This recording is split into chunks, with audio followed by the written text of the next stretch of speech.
So the music stopped. This is a good sign. Bonsoir, bonjour à tous et toutes. Hello everybody. Datia Hao. This is my great pleasure to welcome you at this conference. So I will be your master of ceremony, MC, as we say, today for a very unique conference on challenges and opportunities in the semiconductor sector. Please first allow me to introduce myself and to set the scene. So my name is Pauline Ravinet, and as you would not guess seeing me here today, I work in Taiwan. I work and live in Taiwan. I'm the science attaché at the French office in Taipei. I am what is sometimes called a science diplomat. So what does this concretely mean? It means that every day, me and my team, we work to build bridges between France and Taiwan through science and university cooperation, to connect French and Taiwanese ecosystems, and to inspire French and Taiwanese students to travel both ways to experience study mobility. Every day, I feel very privileged to have this mission to reinforce academic partnerships between France and Taiwan, this very beautiful island of bubble tea, technology, and democracy. Of course, you will not be surprised to hear that semiconductors are a priority for France-Taiwan cooperation. Many of you here are very, very good experts in micro and nanoelectronics. So, of course, I'm not going to give you a lecture on semiconductor. Just as a start, we can say that semiconductors are these very tiny things that are everywhere in our lives, in our home, at all companies and institutions, that in phones, in cars, in microwaves, in satellites, we have semiconductors everywhere.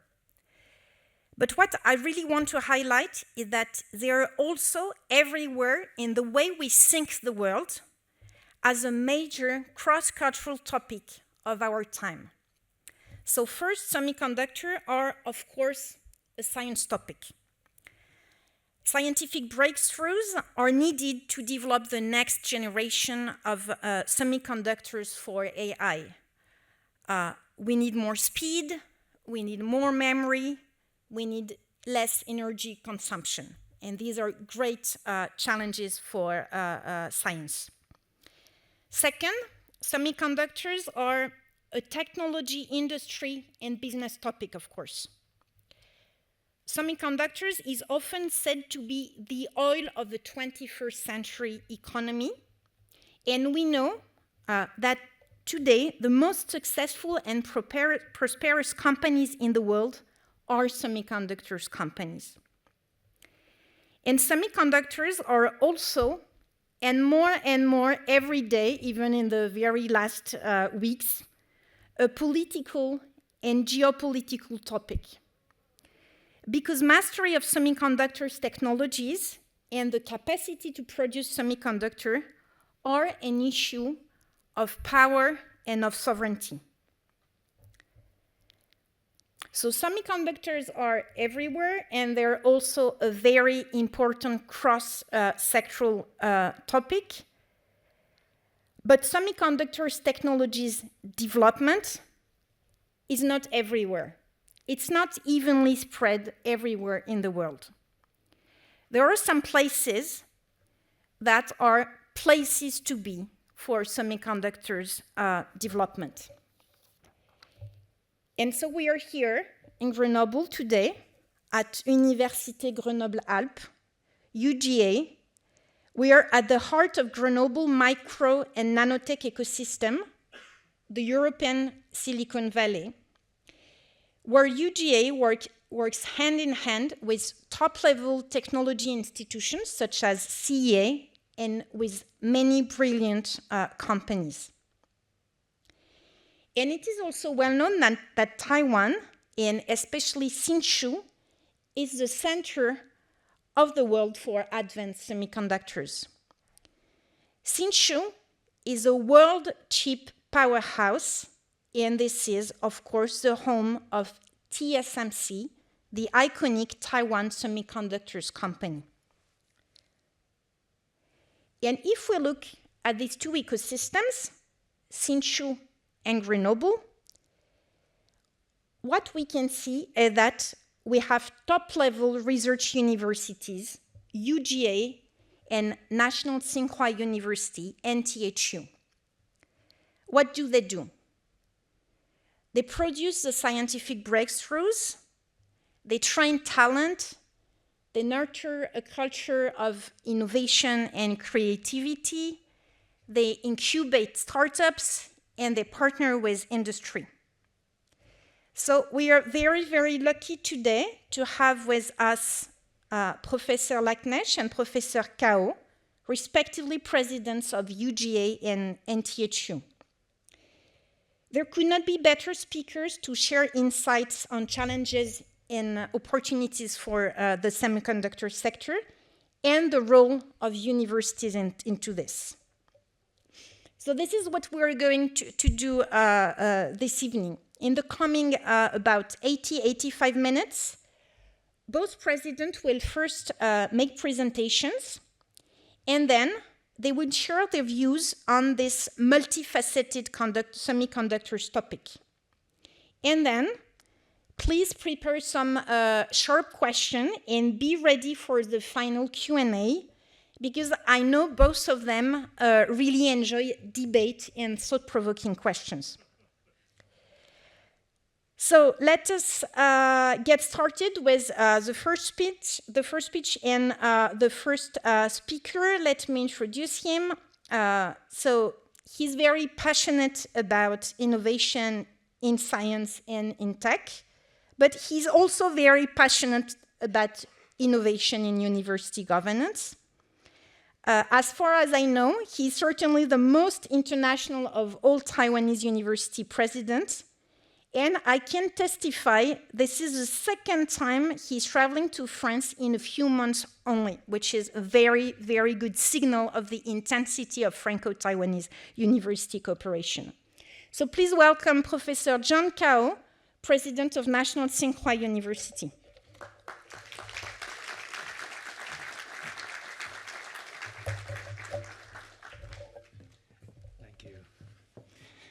Thank you, Pauline, for that wonderful introduction to set the stage for this evening. And thank you, Yassine, for the invitation and the wonderful work your team have put together for this event. And ladies and gentlemen, thank you for joining me in this evening for an exchange of ideas and different perspectives.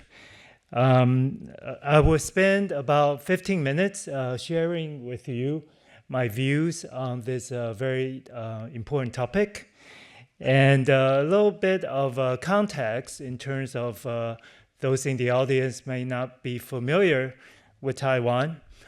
Taiwan is a very small island off the coast of Southeast China. It has about 27 million people, and I think Pauline already mentioned bubble tea. We have a lot of mountains. This is not Matterhorn, but a smaller version of a mountain near Hsinchu. There are about more than 200 mountains. That's over 3,000 meters. So it's a very wonderful place if you are a hiker or a mountaineer. And we have a very rich indigenous culture and language. And if you have your phone handy, I'll be showing quite a few of QR codes. And this is a way for us to continue the conversation long after this event is over. So NTHU, we are a comprehensive university, as you can imagine. And we have a school called Taipei School of Economics and Political Science. And for the past 3 years, our TSE have been hosting an event with the Kennedy School at Harvard, looking at the geopolitics of technology. We started off 3 years ago, and just a couple of weeks ago in Taipei, we had our third dialogue, looking at the Asian visions and perspective in the world of Trump 2.0. And as you can tell from the picture, Trump looking over Greenland, looking towards Asia. And we know there's a lot of things that happened in the past 12 months that need time to digest. So at this event, we have scholars, we have government officials, business people from India, Singapore, Japan, Korea, Indonesia, the UK's, and to share what this means in this new world order that we live in. And clearly, the topic of semiconductor is at the forefront of everybody's mind. And we know that semiconductor, as Pauline had mentioned, touches on so many levels, from technology to sovereignty to supply chains. And this is a topic that obviously the Trump administration has used very strong political and economic tools to achieve its goals. But as we can see from the headlines in the past few weeks, these very strong words and political tools launched by the American government had very little impact, at least in the Asian economies.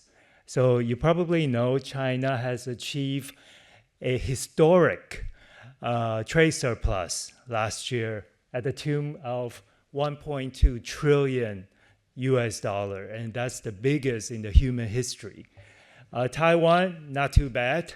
Our highest number of exports, imports, and trade surpluses smashed all previous records.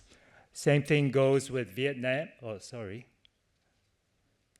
Vietnam, South Korea, India, on and on and on. So with all the import and export controls and tariffs, how are these Asian economies surviving? And they did so beyond just survival. They really excelled. They really went and achieved something that was unimaginable at the beginning of the trade war. And it's a very complicated but yet simple kind of a picture. Allow me to share one concrete example.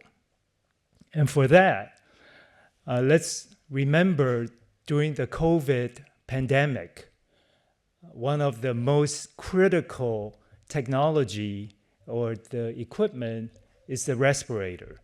It's a very low-tech equipment, and basically the function is to help the patient breathe, okay? But there was such a short supply of respirators around the world that resulted in the death of tens and thousands of individuals. So critical technology, how you define critical technology, is not as simple as one would think.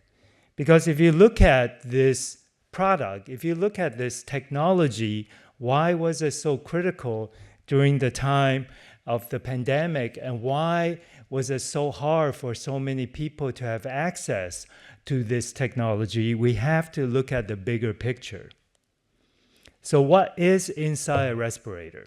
So as you can imagine, of course, microchips, as well as other components, pumps, batteries, also these mnemonics, and so on and so forth. So it is a multi-component product. Just like our phone, just like satellites, just like airplanes, just like cars, everything is multi-component. And beyond just the components, you talk about manufacturing, supply chain management, logistics, sales, and on and on and on. So for this product to be delivered to the needed individual, the customers, all these pieces need to come together. So what we have is a technology value chain. And critical technology, such as microprocessors and chips, it's a part of that. It's really a part of that. These core technologies, nanoelectronics, advanced manufacturing, but beyond that, you need R&D, you need component manufacturing, including softwares, electronic components, assembly, packaging. You need marketing and sales. You need distribution and logistics, after-sales service, maintenance, repairs, so on and so forth. So back in the pandemic, when respirator was in short supply, it wasn't the technology, it wasn't the microchips, but it was the logistics. That logistics created an impetus for these devices to be delivered to hospitals and to the people who really need them. So when we look at critical technology, we really need to look at it from that broader context. So what are we looking for? How do we understand this ecosystem that is so multi-layers and so complex? Obviously, we need the regulatory and ethical framework. We need talent. We need establishing new market opportunities, infrastructures, international collaborations, obviously research and development, and innovation for all these to come together. So universities, UGA and NTHU and many other universities around the world play a very critical part in building this ecosystem, because if you look at it, talent, research and development are main core functions of great universities around the world. And I'll take this opportunity to share with you what we're doing at NTHU. How are we doing our parts in contributing to the growth of this ecosystem? So we are a comprehensive university, a relatively medium-sized university. About half of our students are undergraduate and the other half are graduates. Female to male ratio is roughly 1-to-1, and we have 13 colleges, everything from the Taipei School of Economics that I talked about to obviously the STEM fields and the arts and social science and the humanities. And we have two programs that could be of interest to the audience here, how we want to enhance our interaction with our partners in France and all around the world. One program is called Blue Ocean, where we want to work with top talents around the world from all disciplines, because just like the respirator, an effective technology that makes the world better requires multidisciplinary collaboration. It's not just microchip, it's all the things, all the components in the value chains that talked about. So we want to take care of academics and scientists who wants to be in that enriching environment. And for the students, we also have a program called Mango Summer, because as Pauline knows, Taiwan is known for its fruits and mangoes. Microchip is not the only thing that we have in Taiwan. We have really wonderful mangoes and fruits. Mango Summer is where we want to use the summertime to interact with students. So we put together various programs where you can learn the language and the culture of Taiwan, but also technologies. And we believe in whole person wellness, so there's also a wellness component. Because when we talk to all the major companies like TSMC, what they worry about is two things. One is innovation, technological innovation. And second thing is they're looking for talents that can work across boundaries, work across cultures. So companies are looking for these kind of talents going forward. And recently, we launched our own research park. As Pauline mentioned, we are located in Hsinchu. That's kind of the Silicon Valley of Taiwan. And so we have a joint R&D research center with all these companies, including TSMC, of course. And that this is an innovation ecosystem that we hope to work with SMEs and startup companies from the Grenoble region, where we can look at innovation across different boundaries. And lastly, just some highlights of our research strength and particular interest. These are some of the things that we have a lot of interest and a lot of very exciting research in this area, including advanced nuclear energy, advanced semiconductor, obviously, and quantum technology, as well as early childhood education. So these are the different platforms that we're looking for research collaborations, and that is something Yassine and I are very keen in establishing more of. And just to give you a taste, several years ago, we established a brand new college of semiconductor research. And this is a college where it's the only academic program in partnership with TSMC, where a lot of instructors and professors have industrial experience, and they go back, they come to us, work in the university, and co-develop curriculum that they feel will be of interest to the future development of the semiconductor industry. And the college has 4 large domains, including components, design, materials, process R&D. And I had a wonderful opportunity of visiting SEA this morning, and there's a lot of things that they're doing that complements really well with what we're doing. And so this is an area where we feel there's a lot of synergy between two institutions. So this is my last slide. So technological advancements really needs multi-institutional platforms. And it is quite unfortunate that a lot of these international institutions are being challenged. But small countries like Taiwan really need these kind of international platforms to be able to work with like-minded partners around the world.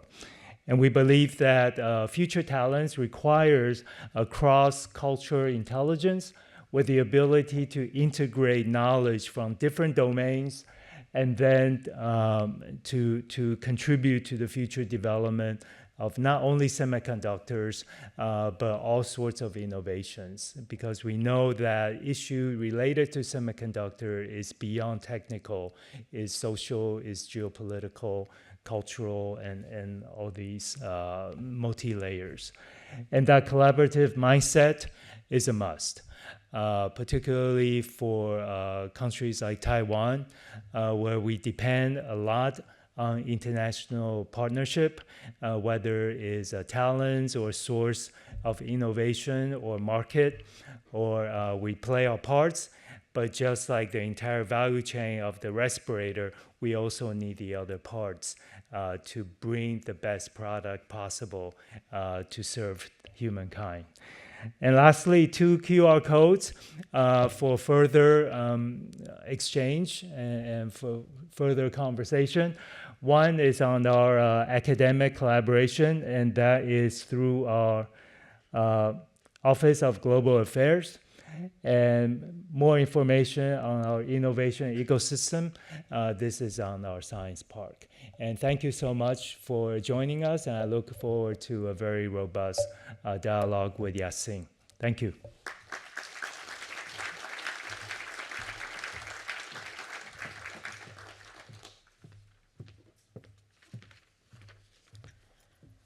Thank you so much, dear President, dear John.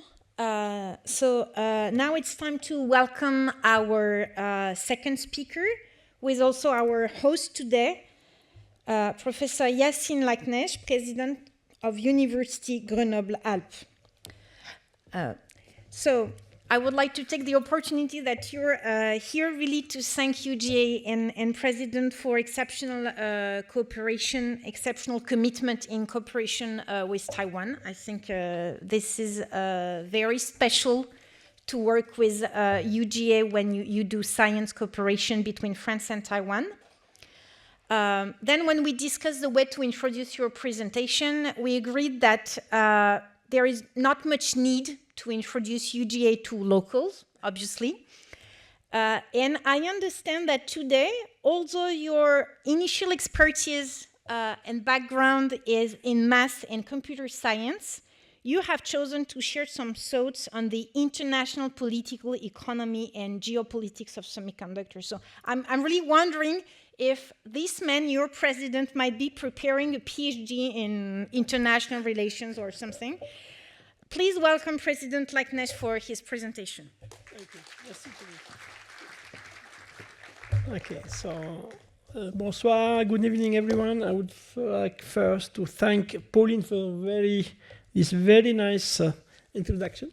Merci beaucoup, and of course thank John for this very impressive and these thoughts that he just gave. So my talk would be a little bit complementary to the one of John, and I would start maybe with a few disclaimers. The first thing is that I will not state any theorem today. I will just share with you some thoughts, some opinions. Some of them I will try to be less, maybe less conservative concerning these thoughts, and just to provoke some discussions and maybe invite you to think about these questions. Okay, I maybe have to learn how to use this technological equipment. Okay, it's this one. Okay, and then it's that one. Okay, thank you very much. So I would like to start with this figure or this map. The idea is to give you a little bit the geography, the map of the main players in the semiconductor chain. And in fact, there are many, as explained by John. When you talk about semiconductor, there are many different aspects concerning that. And it happens that this is quite fragmented around the world. So if you are in the United States, hopla, I made the same. Go back. Okay. So you see that in the United States, for instance, we have here a very show point concerning the tools that are used for designing circuits, concerning the design itself, and so on. You have then in China, which has quite a monopoly of materials, mineral refining. There are some fabs and some assembly and test packages. We have also South Korea, where we have memory and foundries and integrated and EDMs. We have Japan concerning critical materials, wafers and equipment, and of course Taiwan, where we have fabrication and manufacturing, and actually have also a monopoly here. Now you can look a little bit, you dig in a little bit more precisely concerning this, because the analysis you have to look at this a little bit more. If you look at the United States, for instance, so you can see that in terms of company headquarters share, and this is here we are talking about the market share. So it's about 46% on the headquarters. However, the region is only about, let's say, 20%, and the manufacturing is 12%. Taiwan, it's the headquarters. When you look at the headquarters, which are in Taiwan, it's about 20%. This is a little bit more, let's say, there's an equilibrium here, 20% for the region. And concerning the advanced manufacturing is almost the half, 50% of it. South Korea, so let's say between 13 and 17%, concerning the region 13, 14%, and the manufacturing is about 18%. China, 6 to 10% in terms of headquarters, but the region is about 36 to 42%, And in terms of manufacturing capacity, it's the largest, it's 25 to 30%, and so on. And this means that, for instance, if you look concerning the United States, that many of the activities which are done by companies where the headquarters is in the United States is done elsewhere. In particular, it's done, for instance, in Taiwan, in terms of design and other places. Okay, so what are the key findings of this? What are the lessons to learn? So the first is the semiconductor industry exhibits extreme geographic fragmentation, where value capture, 46%, concentrates in the United States companies. And this also related headquarters, and this also related that actually the value capture is more towards design than towards manufacturing itself.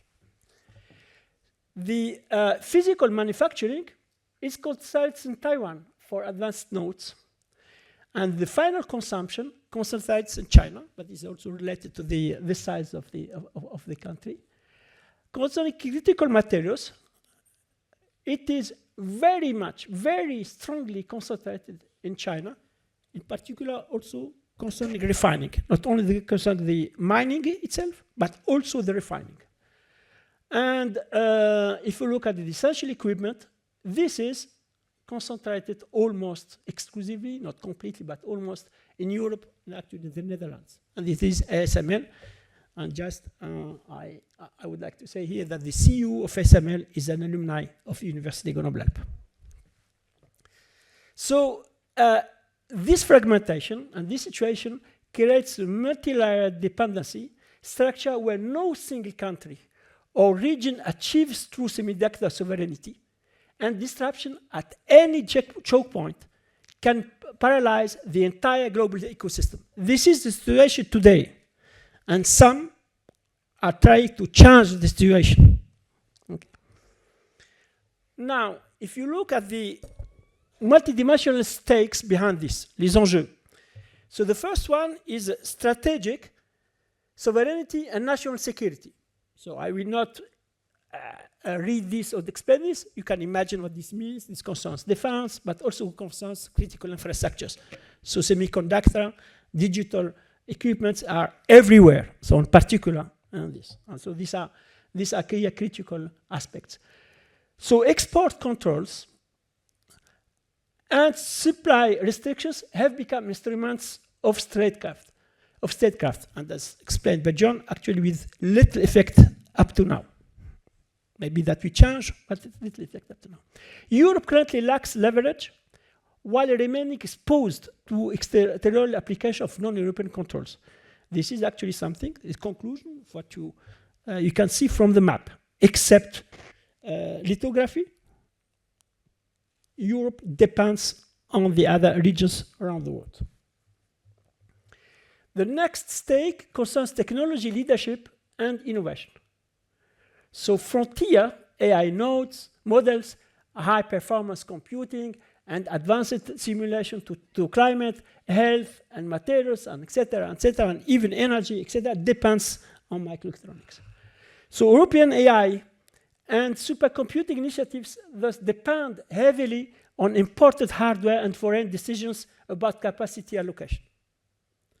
And I would like to make or coin this statement here. Fabs attract fabless. Okay, okay. Why? Because, and actually, a consequence is this, that European fabless firms operate far from leading-edge foundries, which over time results in longer development cycles and weak optimization, gradually eroding competitiveness relative to US and Asian rivals. So maybe, I don't know whether it exists or not, maybe the first thought to say we can build fabless in our countries, in Europe and so on, and manufacture elsewhere is not that simple, it's not that straightforward. Because the cycle, the iteration cycle for refining the design and so on, it's much easier when you are closer to the manufacturing. Okay, so the other stake is, of course, the economic impact. So value capture is highest in design and equipment, where margins substantially exceed those of pure manufacturing. because the investment in manufacturing is much heavier, etc., etc. There are many reasons. So Europe's weakness in both advanced design and high volume manufacturing means it captures a small share of the global profit pool, despite being a major consumer. Okay? So it will be a little bit tough with Europe and France, but I think this is part of the exercise. So which strategy can France and Europe follow in order to correct this? So let's first make the observation that Europe retains several critical assets. So ASML, a global monopoly, I just talked about this a little bit earlier. Germany's strong base in power semiconductors and automotive, electronics supported by large OEMs and so on. LIMEC, CEOLT, leading universities like Université Grenoble Alpes, the CNRS for basic research and applied research, ST Microelectronics, Soitec, and Photonics. So I will be a little bit fast, but there are some observations to do about this. Yes, so the lithography, Europe has the lithography monopoly, but at the same time, it is constrained, it is subject to US export controls.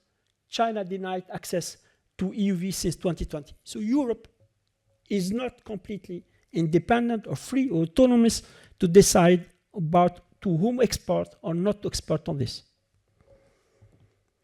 If you look at the other asset concerning the automotive and so on, so Chinese competitors and OEM vertical integration erodes European position. So the electrical vehicles is the example concerning this.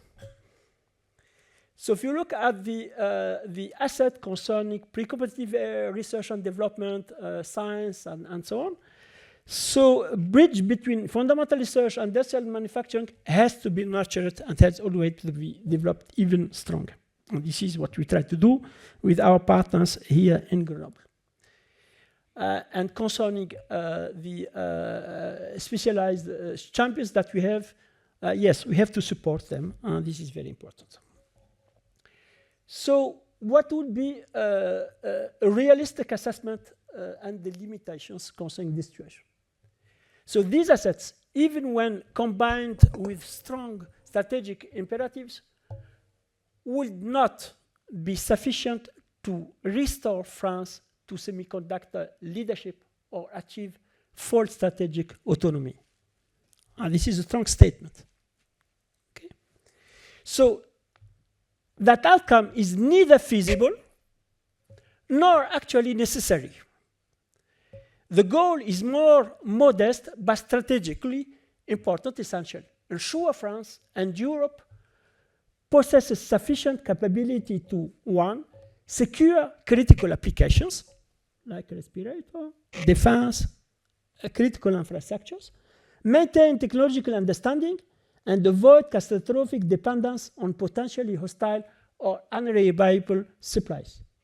This strategy accepts continued interdependence while reducing catastrophic vulnerabilities. This represents a realistic strategic pragmatism rather than an achievable autarky. And here there is decision to have that has to be taken by Europe and by France, which two strategy to take: run after an unachievable goal, or decide for maybe achievable but essential goal. So what would be the conditions to succeed? So European advanced node manufacturing capacity of 5 to 10% of global supply, focused on strategic applications like defense and the critical infrastructures when needed. Sovereign or allied guaranteed access to design tools for critical applications. Secure supply chain for defense and essential infrastructures. Critical emergency production and stockpile capacity. Restored engineering talent pipeline with reduced outflow. International collaboration for talent cultivation. A good balance between the protection of scientific and technological assets on the one hand and influence on the other hand. And finally, collaborative mindset with as many stakeholders as possible. And I will stop here. Thank you very much.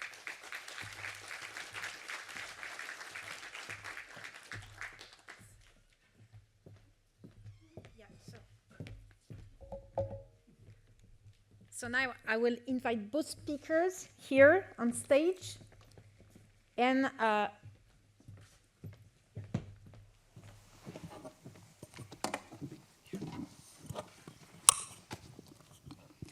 so thank you so much to both of you for amazing presentation. I think they were very complimentary.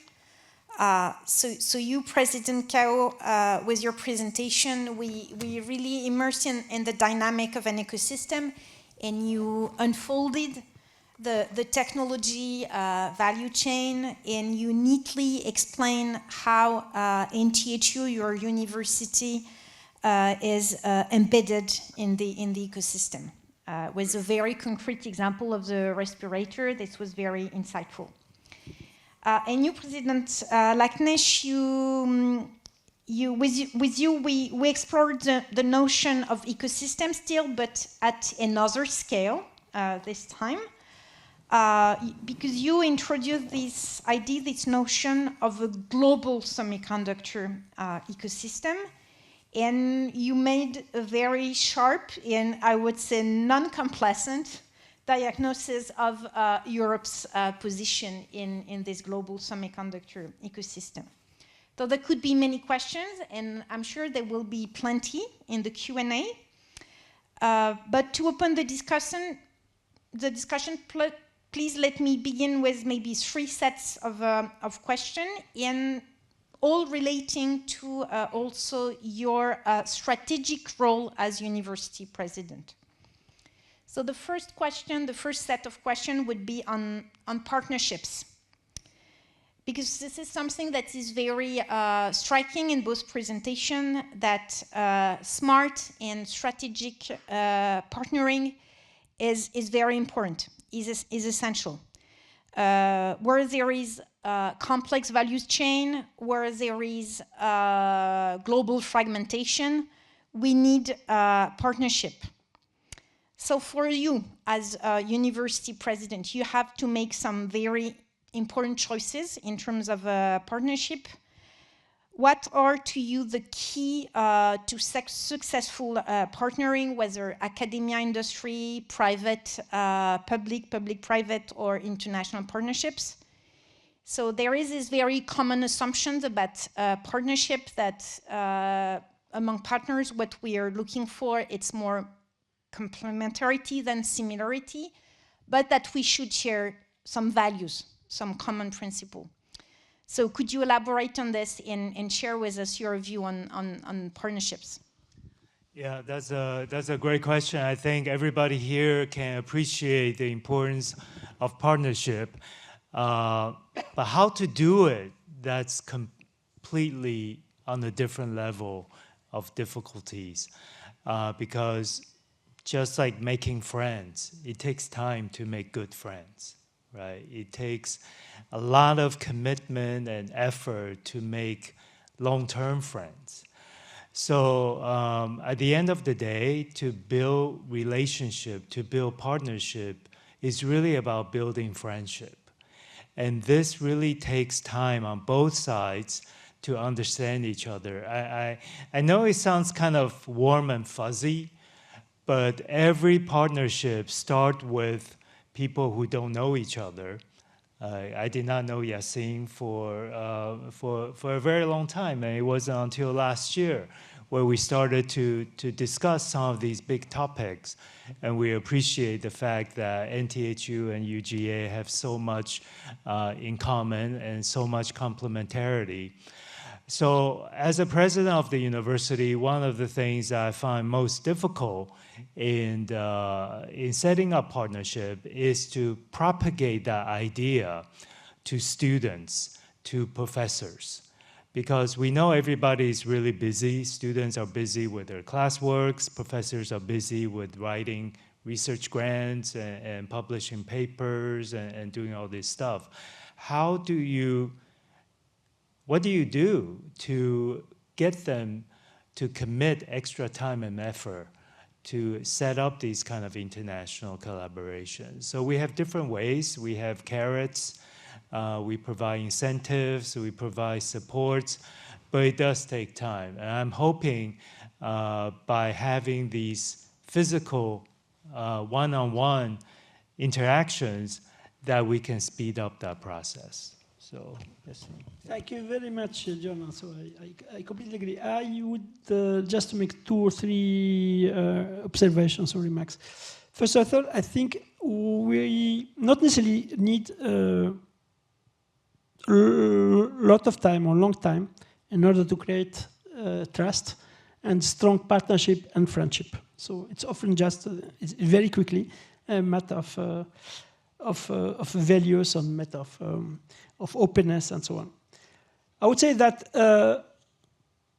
something which is in my mind very important is that there is a mutual value creation, and this is very critical. So a partnership should be balanced in the sense that each side of the partnership must have an added value related to this partnership. Without that, I think it's something which vanishes very quickly. And the other aspect is, of course, faith and trust. That's what you explained, and this is also important. So just make another remark. So complementarity.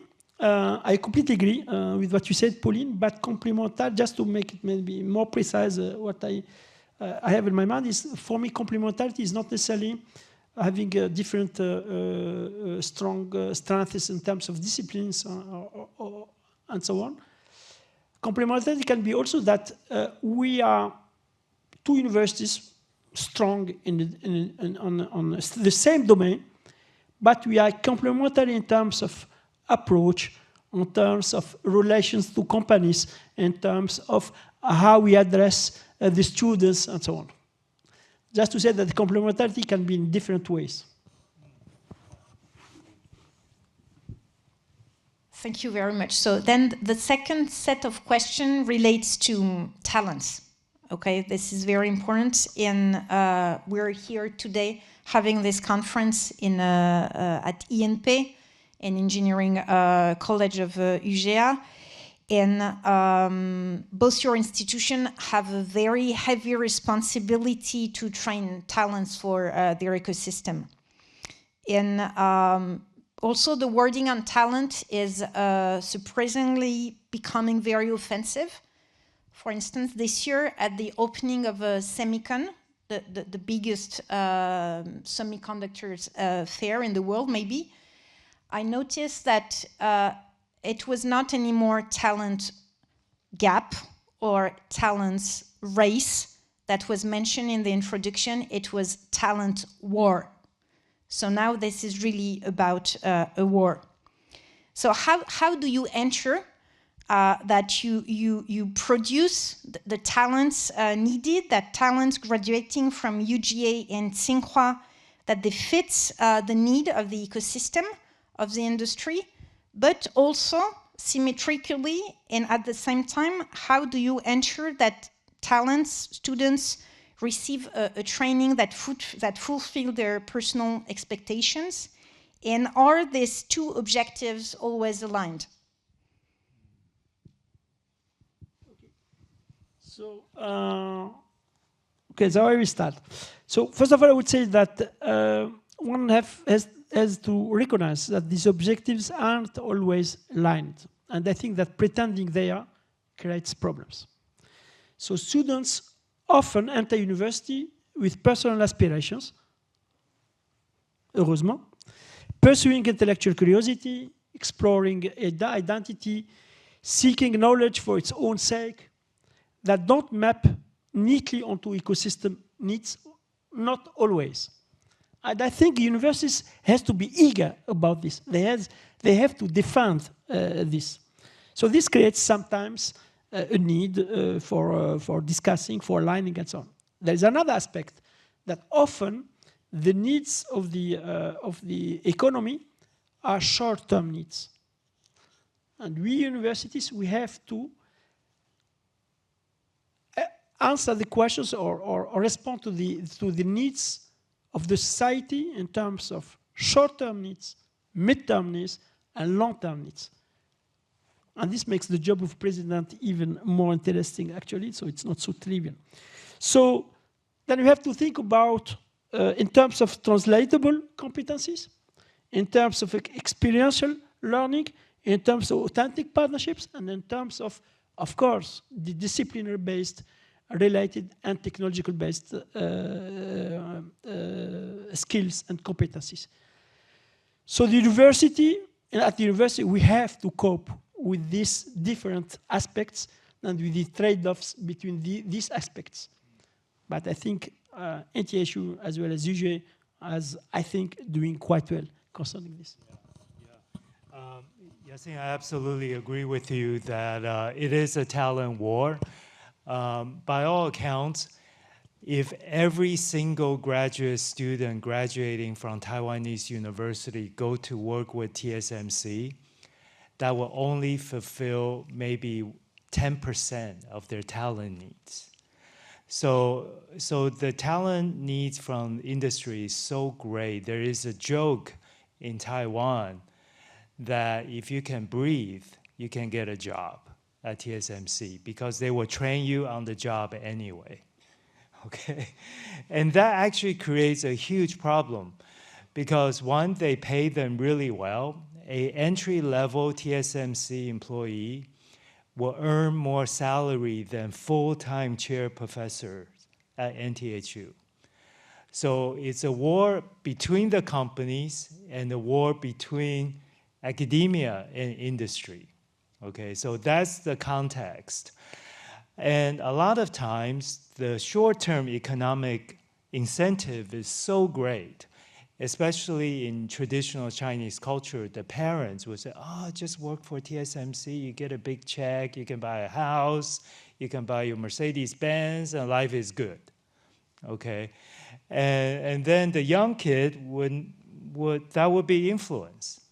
So right now, the problem in Taiwan is if your air conditioner is broken, it's very, very difficult to find a technician to fix your air conditioner. Yeah, that's very problematic. Yeah, you know. Yeah.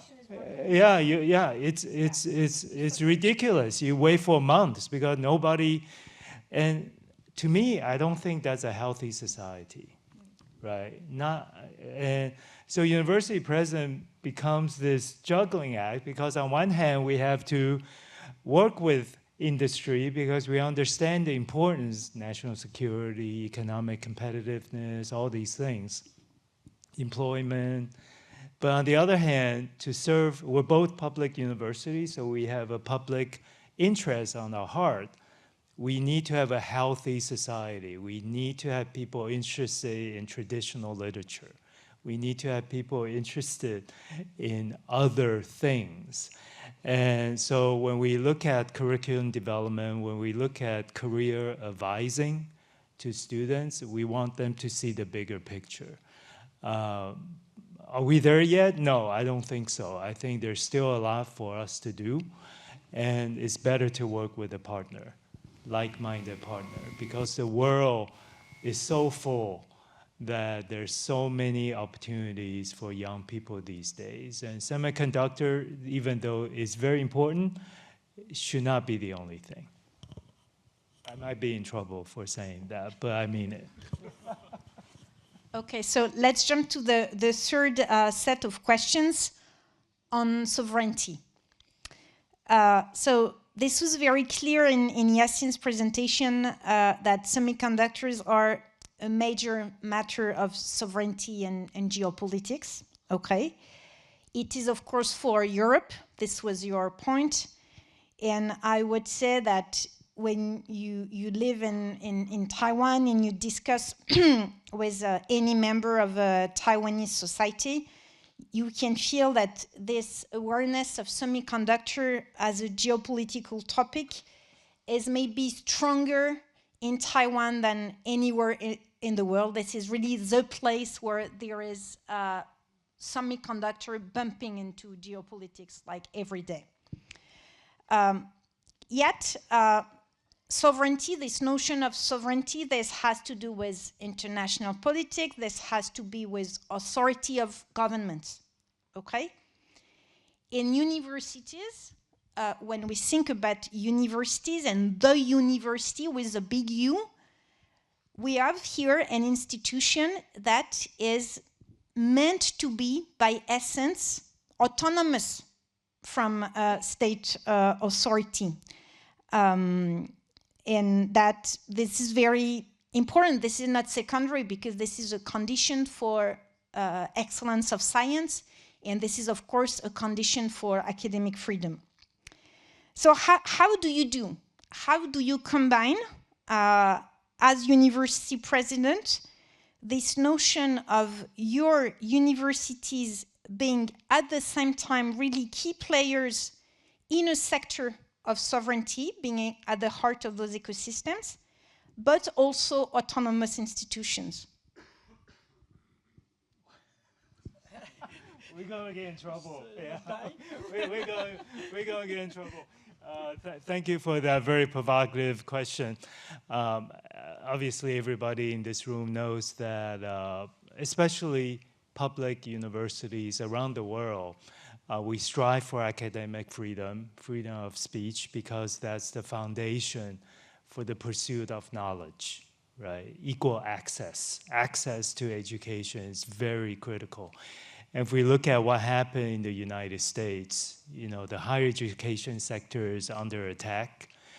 Columbia has lost a lot of its funding. I mean, not just Columbia, a lot of universities. And if you look at universities, in Taiwan, we're public institutions, so a lot of our funding comes from the government. Maybe same thing in French institution as well. So we need to maintain a very delicate relationship with the government, but at the same time, to provide a platform, a safe place for discussions and discourses. I cannot say it's an easy task as a student of a university president, but definitely it's something we try our best to keep that balance. I see myself as playing my part in shielding the campus, the students and the professors from all these other kind of off-campus influences, both political as well as economics and cultural and financial. So I guess that's part of the job, and there's no easy answer to this tough question, but I think university presidents is riding bicycles every day, because every day is that balancing. Yeah. Yeah, thank you. So I would like to say that the higher education and research landscape in France has been changing last years in terms of merging universities and schools and universities and so on. Maybe EGA is considered as one model concerning this in terms of strategic capacity and so on. But I think there is another thing which is changing, which is maybe not as visible as it should be, which is the fact, this is not only in France, in most of the countries, is that the fact that universities are becoming more and more strategic national assets. So the role of the universities is changing. And now our job is to reconcile this with academic freedom and with the autonomy. So my point of view is that, so academic freedom is not questionable. This is an axiom. It cannot be discussed. We have to defend that. And academic freedom at the level of individuals, but also at the level of the institution, because this is the guarantee for the long-term sovereignty of the country. Okay, that's one thing. Now, there is another dimension with the question of the partnership, student exchange, the international students and so on. And there, I think in France, we lack discussion at the government level in terms of what is the balance between sovereignty through closedness with respect to influence through partnership. I personally think that at the long term, influence has to be privileged rather than closedness.